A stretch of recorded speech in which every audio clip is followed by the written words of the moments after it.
राम राम, जय श्री राम। आप सभी भक्तों को राम राम। आप सभी लोग प्रसन्न होंगे, यही भगवान से प्रार्थना करता हूँ। और भगवान विष्णु आप सभी लोगों की मनोकामना पूर्ण करें।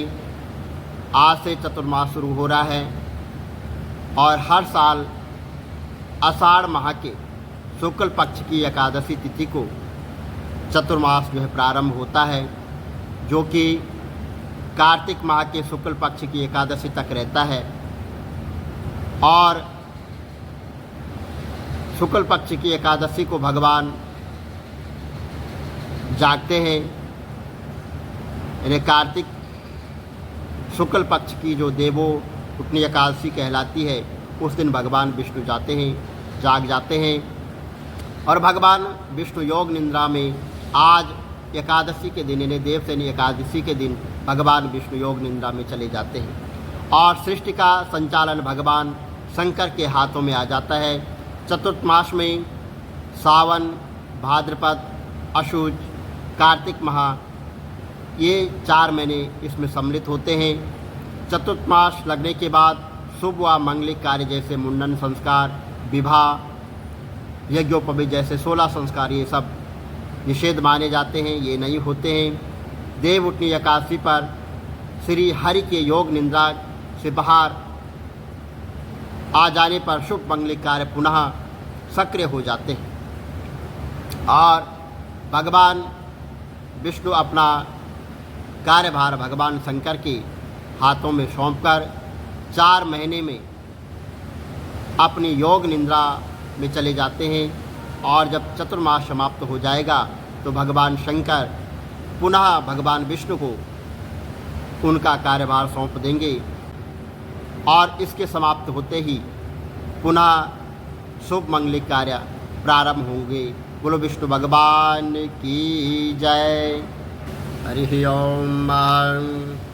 शांताकारं भुजगशयनं पद्मनाभं प्रेषहं विश्वाधारणं गगनसदृशं मेघवर्णं शुभांगं लक्ष्मीकान्तं कमलनयनं योगविद्यानगं विहे वन्दे विष्णुवैब्रहरणं सर्वलोकैकनाथनं। पापोऽहं पापकर्णाहं पापास्तं पापसम्भवं त्राहि मां पार्वतीनाथे सर्वपापहरो भवं। कृष्णाय वासुदेवाय हरे परमात्मने प्रणतक्लेशनाशाय गोविन्दाय नमो नमः। विष्णु भगवान की जय। लक्ष्मीनारायण भगवान की जय। आषाढ़ मास शुक्ल पक्ष की एकादशी। आइए आषाढ़ मास शुक्ल पक्ष की एकादशी व्रत कथा सुनते हैं। युधिष्ठिर बोले कि हे केशव, आषाढ़ शुक्ल पक्ष की एकादशी का क्या नाम है, उसका देवता कौन है, यह मुझसे कहिए। तो भगवान श्री कृष्ण जी बोले कि हे महिपाल, जिस कथा को ब्रह्मा जी ने नारद जी से कहा था, उस कथा को मैं तुमसे कहता हूँ। तो नारद जी ब्रह्मा से पूछने लगे कि आषाढ़ शुक्ल पक्ष की एकादशी का क्या नाम है। प्रसन्न होकर भगवान विष्णु की आराधना करने के लिए मुझसे कहे तो ब्रह्मा जी बोले कि हे मुनिश्रेष्ठ, कुंभ वैष्णव तुमने बहुत सुंदर प्रश्न किया है। जगत में एकादशी से पवित्र और कोई भी पर्व नहीं हुआ। सब पापों को नष्ट करने के लिए यत्न पूर्वक इसको करना चाहिए। और शुक्ल पक्ष की एकादशी का व्रत मैं तुमसे कहूँगा। एकादशी का व्रत पवित्र है और पापों का नाश करने और सब मनोरथ को पूर्ण करता है। एकादशी का व्रत जो है बहुत पवित्र है और सभी पापों का नाश करता है और अपने मनोरथ और पुण्य को बढ़ाने वाला है। जिसने इसको नहीं किया है वह नरक भागी होते हैं। आषाढ़ शुक्ल पक्ष की एकादशी का नाम पद्मा है। हृषिकेश भगवान के प्रश्न करने को यह उत्तम व्रत करना चाहिए। तुमसे मैं पुराण कथा कहता हूँ, जिसके सुनने से बड़े पाप नष्ट हो जाते हैं। सूर्यवंश में सत्यवादी प्रतापी मंदता नाम का एक चक्रवर्ती राजा था। वह राजा धर्म से अपने पुत्र की तरह प्रजा का पालन करता और उसके राज्य में अकाल रोग और मानसिक चिंता नहीं रहती थी। उसकी पूजा आतंक रहित और धन धान्य से पूर्ण थी। उसे राज्य करते हुए बहुत वर्ष बीत गए और 3 वर्ष तक उसके राज्य में वर्षा नहीं हुई। इससे उसकी प्रजा भूख प्यास से पीड़ित होकर व्याकुल हो गई और अन्न के अभाव से पीड़ित होने के कारण उसके देश में स्वाहा स्वाधि वस्त्रकार और वेद पाठ सब बंद हो गया। फिर प्रजा आकर राजा से बोली कि हे राजन, मेघ रूपी विष्णु भगवान सब में व्याप्त हैं। वही वर्षा करते हैं और वर्षा से अन्न होता है और अन्न से प्रजा होती है। और ये नृपते उस अन्न के न होने से प्रजा नष्ट हो रही है। ऐसा यत्न करिए जिससे कल्याण हो। राजा बोला, आपने सत्य कहा है। अन्न ईश्वर का रूप है। अन्न में सब निवास करते हैं। अन्न से प्राणी पैदा होते हैं। अन्न से ही संसार वर्तमान है, ऐसा लोकों में सुना जाता है और पुराणों में भी विस्तार पूर्वक कहा गया है। राजा के अधर्म से प्रजा को दुख मिलता है। मैंने बुद्धि से विचार करते हुए अपना कोई दोष नहीं देखा, तदपि मैं प्रजा के हित के लिए यत्न करूंगा। ऐसा विचार करके राजा ने कुछ सेना साथ में ले ली और ब्रह्मा जी को प्रणाम करके गहन वन में चला गया। तपस्वी मुनीश्वर के आश्रम में विचारने लग गया। राजा ने ब्रह्मा के पुत्र अंगिरा ऋषि को देखकर, जिनके तेज से दिशाओं में प्रकाश हो रहा था, दूसरे ब्रह्मा की तरह मूल होते थे, उनको देखकर जितेंद्र राजा प्रसन्न हुआ और सवारी से उतरकर हाथ जोड़कर चरणों में प्रणाम किया। ऋषि ने आशीर्वाद देकर राज्य के 7 अंगों की कुशलता पूछी और फिर मुनि ने राजा के आने का कारण पूछा। राजा ने अपनी कुशल और आने का कारण सुनाया। राजा बोला कि मैंने धर्म से पृथ्वी का पालन किया है, परंतु मेरे राज्य में वर्षा नहीं हुई है। इसका कारण मैं नहीं जानता। इस संदेह को दूर करने के लिए मैं आपके पास आया हूँ। शांति और कल्याण की विधि से प्रजा के सुख का उपाय करिए। तो ऋषि बोले कि हे राजन, यह सतयुग सब युगों में उत्तम है। इस युग में मनुष्य ब्रह्मज्ञानी है। इससे धर्म के 4 चरण वर्तमान है। इस युग में ब्राह्मणों के सिवा और कोई तपस्या नहीं करते हैं। हे राजेंद्र, तुम्हारे देश में शूद्र तप कर रहा है। उनके अनुचित कार्य करने से वर्षा नहीं हो रही है। उसके मारने का उपाय करो, जिससे दोष शांत हो जाए। राजा बोला, तप करते हुए उनको बिना अपराध में नहीं मारूंगा। दुख दूर करने को धर्म का उपदेश दीजिए। ऋषि बोले कि हे राजन, जो ऐसा है तो एकादशी का व्रत करो। आषाढ़ शुक्ल पक्ष में पद्मा नाम की प्रसिद्ध एकादशी है। उनके व्रत के प्रभाव से निश्चय ही वर्षा होगी। यह सब सिद्धियों को देने वाली है।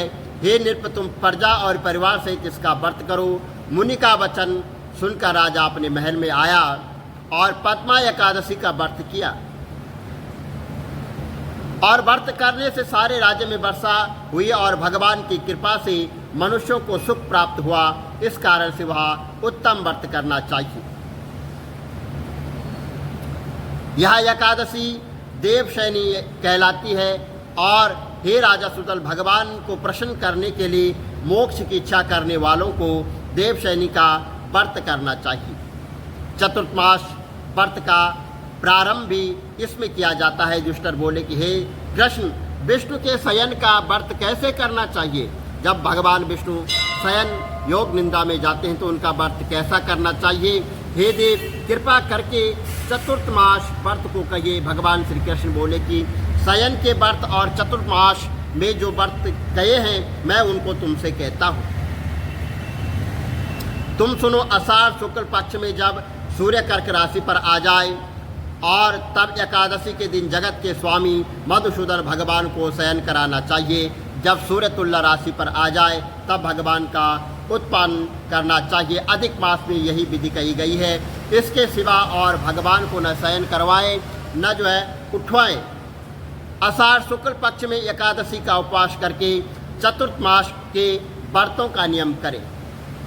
हे युधिष्ठिर, शंख चक्र गदाधारी भगवान की प्रतिमा को स्थापित करके स्नान करवाए।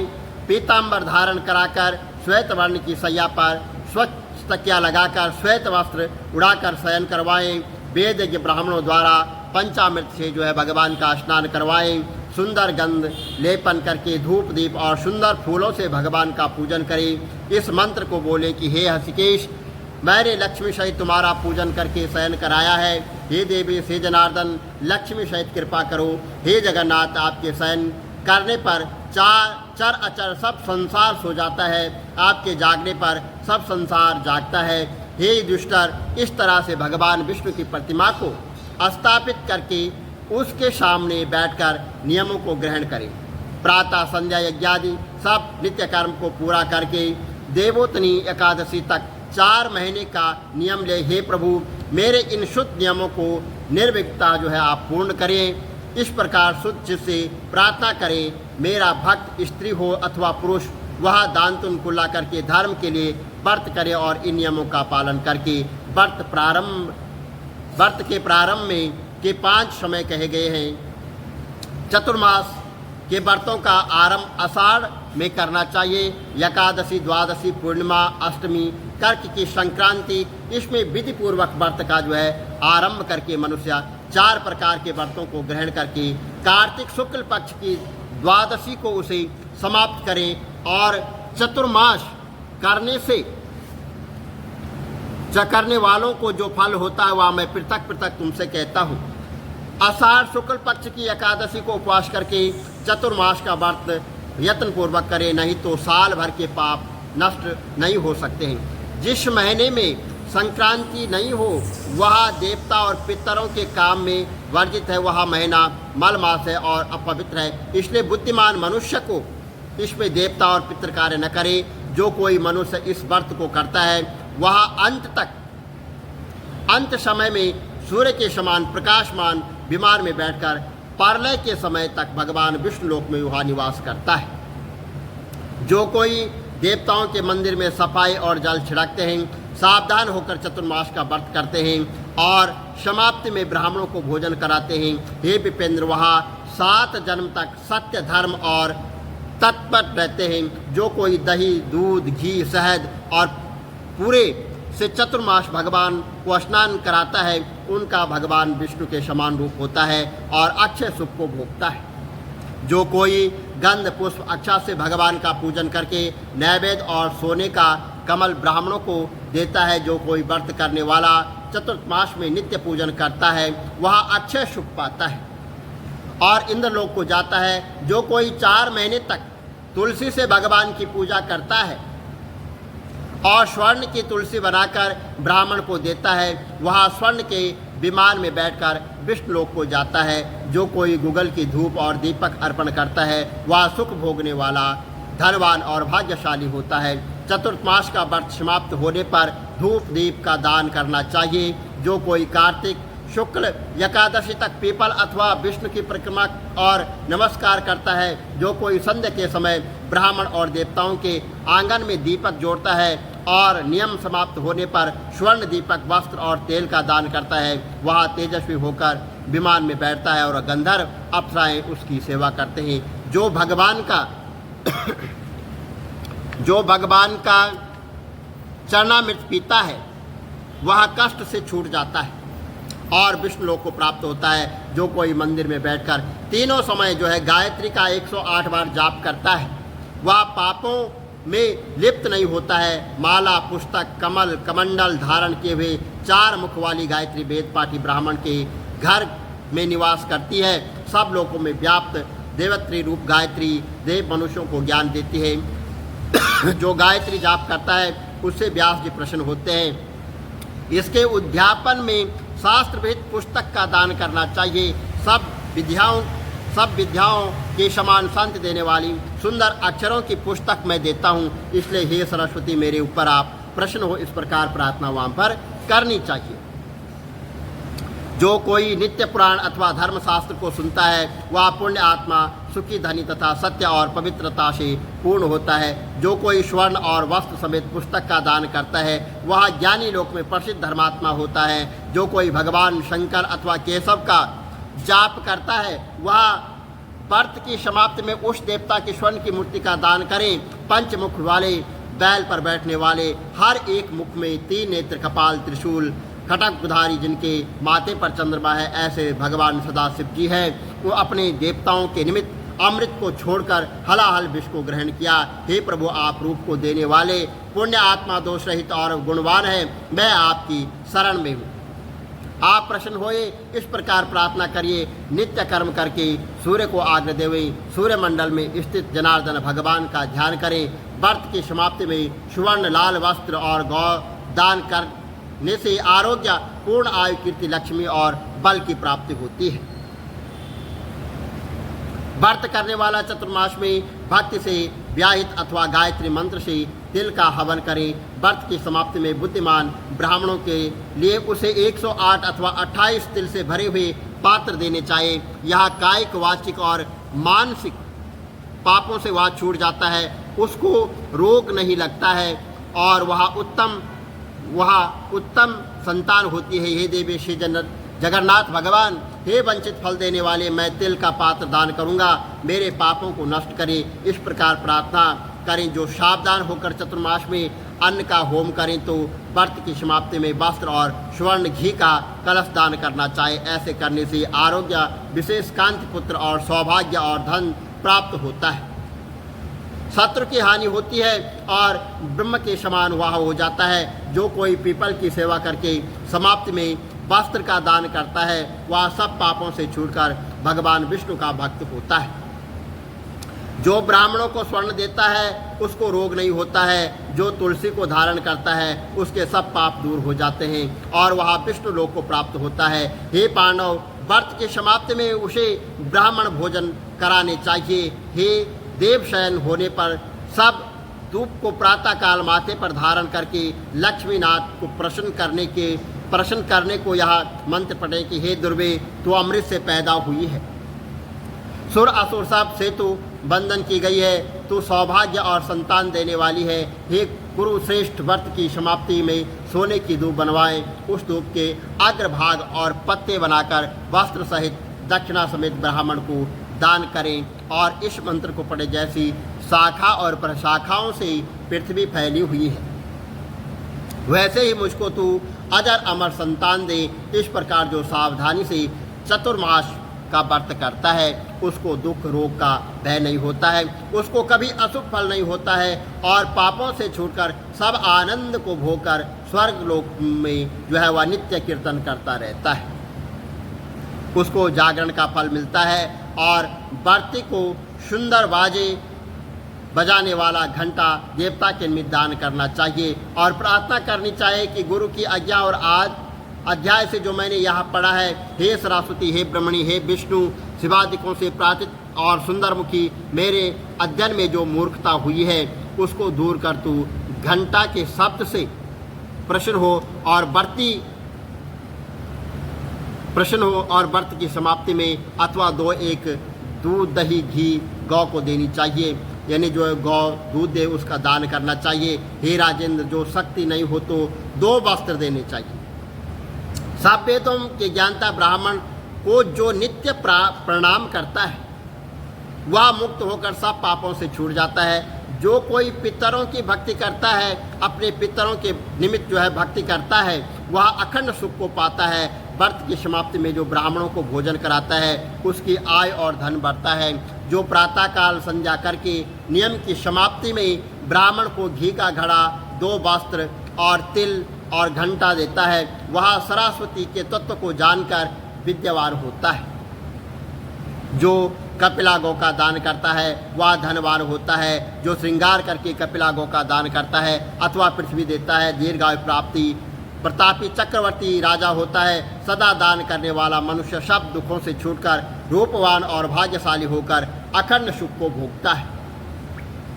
शरीर में जितने रोमांच हैं उतने वर्ष तक स्वर्ग में इंद्र की तरह वह बसता है। जो सूर्य अथवा भगवान गणेश को नित्य नमस्कार करता है वह आयु, आरोग्य, ऐश्वर्य और उत्तम कांति को प्राप्त होता है। गणेश जी की कृपा से उसकी इच्छा पूरी होती है। निसंदेह सब जगह उसकी विजय होती है। सिंदूर के समान लाल रंग का सूर्य बनवा और संपूर्ण कामना सिद्ध होने के लिए उत्तम प्रतिमा को जो है ब्राह्मण को दे दें। हृदय, दृष्टि, सिर, मन, वचन, पैर, हाथ, घुटने, इन 8 अंगों से किए हुए अष्टांग प्रणाम से जो भूमि का पूजन करता है उसको वहाँ गति मिलती है जो 100 यज्ञ करने से भी नहीं मिलती है। जो चतुर्मास में भगवान शंकर की प्राप्ति के लिए चांदी का दान करता है अथवा अपनी शक्ति के अनुसार नित्य तांबा दान करता है उसको जो है भगवान शंकर के भक्त सुंदर पुत्र, और उस भगवान शंकर अपने भक्त को जो है सुंदर पुत्र प्राप्त करवाते हैं। नियम की समाप्ति में चांदी के बर्तन में शहद भरकर दान करना श्रेष्ठ बतलाया गया है। बर्तन में गुड़ का दान करना उत्तम है। तांबा पुष्टिकारक और सब देवताओं को प्यारा है, सबकी रक्षा करने वाला है और शुभ है, इसलिए मुझे शांति दे। इस प्रकार जो है तो प्रार्थना करनी चाहिए। और जो भगवान विष्णु के शयन करने पर शक्ति के अनुसार स्वर्ण, तिल और 2 वस्त्र दान करता है उसके सब पाप दूर हो जाते हैं। वह इस लोक में सुख भोगकर अंत में शिवलोक को जाता है। जो कोई सोना, चांदी, तांबा, अन्न का दान नित्य दान करता है, नित्य जो है वह दान करता है। जो कोई नित्य श्राद्ध, देव पूजा करके दक्षिणा देता है और चतुर्मास में ब्राह्मण को वस्त्र दान करता है, भगवान विष्णु उसके ऊपर जो है प्रसन्न हो जाते हैं। ऐसा कहकर जो ब्राह्मण को पूजन करके वस्त्र समेत शय्या दान करता है उसको अखंड सुख मिलता है और कुबेर के समान धनी होता है। जो मनुष्य वर्षा ऋतु में गोपी चंदन देता है और देवता के शरीर में कुमकुम आदि लगाता है उससे भगवान प्रसन्न होकर भाग्य और मुक्ति देते हैं। द्वारका में गोपियों के साथ जो कृष्ण भगवान ने जल क्रीड़ा की है वहाँ जो मिटेरे मातृका है उसको मुनीश्वरों ने गोपी चंदन बतलाया है और गोपी चंदन कहा गया है। वह पापों को दूर करता है। नियम की समाप्ति में तराजू में भरकर गोपी चंदन का दान करना चाहिए। उसका आधा अथवा चौथाई वस्त्र और दक्षिणा देनी चाहिए।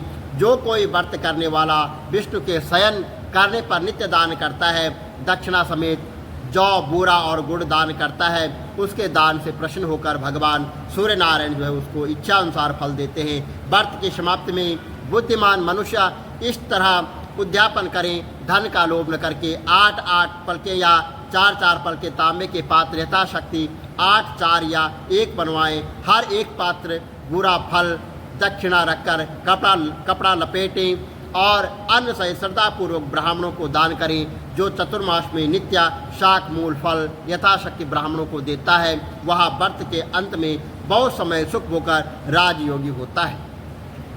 जैसे शाक मनुष्यों को तृप्त कराता है उसी तरह देवताओं को भी प्रिय है, वैसे ही कंद, मूल, पात्र, पुष्प देव ऋषियों को प्रिय है। विष्णु भगवान के शयन करने पर चतुर्मास में जो इसका दान करता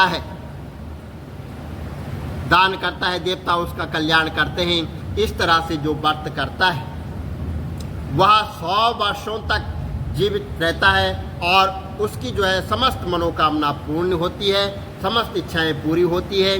हे पार्थ, इसके करने से केशव भगवान प्रसन्न होते हैं। भगवान श्री कृष्ण मनवांछित फल देते हैं और जिस दिन से भगवान क्षीर सागर में शयन करते हैं और जब जागते हैं उतने दिन का एकाग्र चित्त से उपवास करने वाले मनुष्यों को गरुड़ ध्वज भगवान श्रेष्ठ गति देते हैं। फलाहार, इस दिन जो फलाहार दाग का सागर लेना चाहिए। बोलो विष्णु भगवान की जय।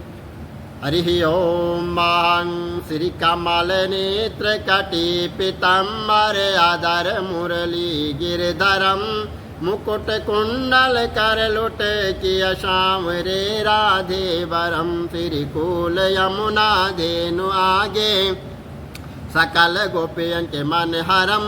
पीत वस्त्र गरुड़ वाहन चरण शुक नित सागरम। करत केल कलोल निस्तिन कुंज भवन उजागरम। अजर अमर अडोल निश्चल पुरुषोत्तम अपरापरम। दीननाथ दयाल गिरधर कंसेना कुशहरणम। गल फूल माल विशाल लोचन अधिक सुंदर केशवम। वंशीधर वासुदेव चायो वाली चलो हरि वामनम। जल डूबते गजरा के लीनो लंका जो रावणम। सप्तदीप नव खंड 14 भवन कीनो इक पदम। द्रौपदी के लाज राखे कालो उपमा करम। दीननाथ दयाल पूरण करुणमय करुणा करम। कविदत्त दास विलास निस्तिन नाम जप नित नागरम। प्रथम गुरु के चरण बंदो यश ज्ञान प्रकाशितम। आदि विष्णु जुगादि ब्रह्मा सेवते शिव शंकरम। श्री कृष्ण केशव कृष्ण केशव कृष्ण यदुपति केशवम। श्री राम रघुवर राम रघुवर राम रघुवर राघवम। श्री राम कृष्ण गोविंद माधव वासुदेव श्री वामनम। मति कतवाराह नरसिंह पाई रघुपति पावनम। मथुरा में केशव ब्राजे गोकुल बाल मुकंद जी। श्री वृंदावन में मदन मोहन गोपीनाथ गोविंद जी। धन्य मथुरा धन्य गोकुल जहाँ श्रीपति अवतारे। धन्य यमुना नीर निर्मल ग्वाल बाल शकावरे। नवनीत नागर कृत निरंतर सेवितर मन मोहितम। कालादि तट करत्र क्रीड़ा बाल अद्भुत सुंदरम। ग्वाल बाल सब शक विराजे संग राधे भामिनी। बंसी बट दट निकट यमुना मूल किटेर सुहावनी। बज राधे विष रघुवंश उत्तम परम राजकुमार जी। सीता के पति भक्तन के गति जगत प्रणयाधार जी। जनक राजा पनक राके धनुष बाण चढ़ावही।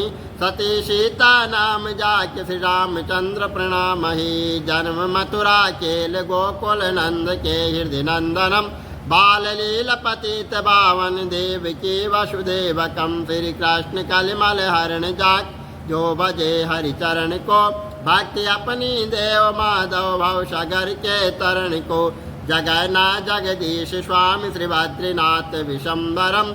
द्वारिका के नाथ श्रीपति केशवम प्रणवयम। श्री कृष्ण अष्टपद पढ़त निस्तिन विष्णु लोक सगच्छतम। श्री गुरु रामानंद अवतार स्वामी कविदत्त दास समाप्तवम। श्री कमल नेत्र समाप्तवम। विष्णु भगवान की जय।